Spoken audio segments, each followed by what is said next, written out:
জীবনে দুই ধরনের মানুষের থেকে দূরে থাকবেন, এক ব্যস্ত মানুষ, দুই অহংকারী মানুষ।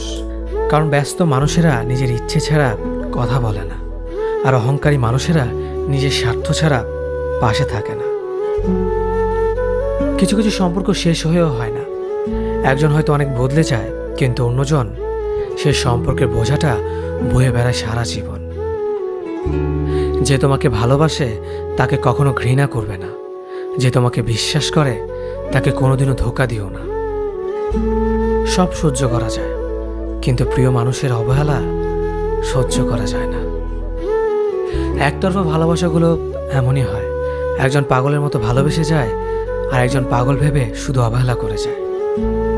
অনুভূতি, ভালোবাসা, মায়া এগুলো যত কম প্রকাশ করবেন, মানুষ আঘাত করার সুযোগ তত কম পাবে। কোনো অভিযোগ নেই, আর কখনো থাকবেও না।